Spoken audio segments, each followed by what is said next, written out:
নবীজি বলছেন আর দুনিয়া সিজনুল লিল মুমিন, দুনিয়া মুমিনদের জন্য কারাগার। কারাগার মানে যেখানে আমি স্বতন্ত্র স্বাধীন নই। এখানে প্রশাসন অনেক ভাই বোন আছেন, তারা জানেন কারাগার কি জিনিস, আর যারা দুই একবার যাওয়া আসা করেছে ওরা জানে কি জিনিস। এখানে আপনার কোনো ব্যক্তি স্বাধীনতা নাই। আপনি আপনার স্টেঞ্জার করবেন, যেতে পারবেন না, আপনি পারমিশন নিতে হবে, তারা নিয়ে যাবে, তারপরে যেতে পারবেন, তাও হ্যান্ডকাপ পরিয়ে। দুনিয়া সিজনুল লিল মুমিন, দুনিয়া মুমিনদের কারাগার। এখানে আপনি খেতে পারবেন না, খাবার আসবে তারপর খাবেন। ঘুমাতে পারবেন না, যখন ঘুমানোর আদেশ দিবে তখন ঘুমাতে পারবেন, তাও কতক্ষণ ঘুমাবেন তাও ঠিক করেন। মানে কারাগার মানে কি? যেখানে আপনার ব্যক্তি স্বাধীনতা চলে না, যেখানে আমি চলবো একটা সিস্টেমের আওতায়। এখন নবীজি বলছেন দুনিয়াটাই হচ্ছে কারাগার। তাহলে এই দুনিয়ায় কেমন করে আমি প্রবৃত্তির দাসত্ব করতে পারি? কেমন করে আমি আল্লাহকে বলে নামাজ পড় দিতে পারি? কেমন করে যাকাত সেই কবে ফরজ হয়েছে মিল ইন্ডাস্ট্রিজ প্র্যাকটিস করেছি, যাকাত দেই না। রমজান মাস যায় আসে যায় আসে যায় আসে, রোজাও রাখি না, তারাবি পড়তে পারি না। কোরআন নামাজ সামনে মানুষ তেলাওয়াত করে, কোরআন আবার ঘরে পড়ে আছে, শেলফের উপরে ধুলাওয়াত, শেলফের উপরে কোরআন ধুলাওয়ালা, ধুলো মাখা। কোরআন পড়ার তৌফিক হয় না, নবীর হাদিসগুলো চর্চা করার তৌফিক হচ্ছে না, ইসলামিক বইপত্র পড়তে পারি না।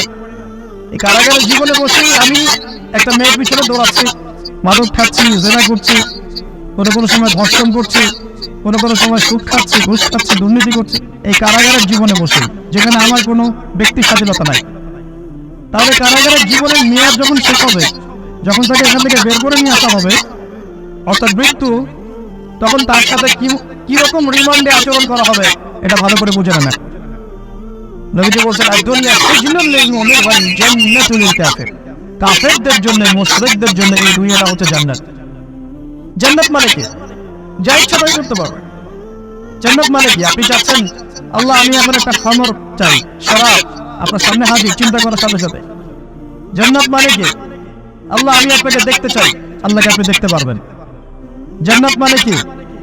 আপনি মধুর নহর, দুধের নহর, পানির নহর, শরাবের নহর, হুরে নিঈম চতুর্দিকে ঘোরাফেরা করছে।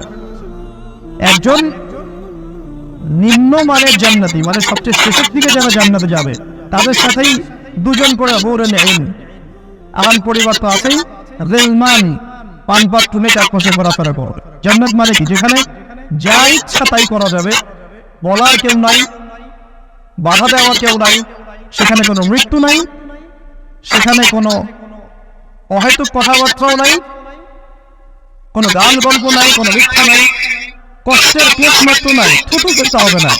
জান্নাত মানে থুতু ফেলতে হবে না, জান্নাত মানে হাঁচি হবে না, নাক ঢাকতে হবে না, জান্নাত মানে ইস্তেঞ্জা পেশাব পায়খানা করার টেনশন নাই।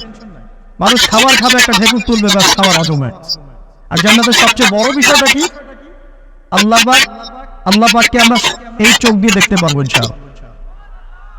আর তার সমকক্ষ একটা বিষয় হচ্ছে আল্লাহ পাক বলে দিবেন যে আমি তোমাদের সবার উপর সন্তুষ্ট হয়ে গেলাম, যাও কোনোদিন অসন্তুষ্ট হও।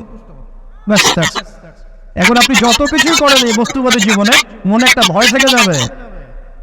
আপনি বিশ্ব নেতা হয়েছেন, বড় শিল্পপতি হয়েছেন, পলিটিশিয়ান হয়েছেন, ইকোনমিস্ট হয়েছেন, মনে একটা ভয় থেকে যাবে যে মরতে আমাকে হবে, আল্লাহ আমাকে ধরবে, হিসেব আমাকে দেওয়া লাগবে, কবরে আমাকে একাই যাওয়া লাগবে, আমাকে কিয়ামতের মাঠে দাঁড়াতে হবে আল্লাহর সামনে। মনে একটা ভয় কাজ করে, যদিও বাইরে মানুষ দেখায় যে কোনো ভয় নাই, মানুষ বাইরে অভিনয় করে, মানুষ সমাজের মানুষের সাথে বাইরে একটা অভিনয় করে, কোনো ক্ষেত্রে আমরা নিজেরাই নিজেদের সাথে অভিনয় করি।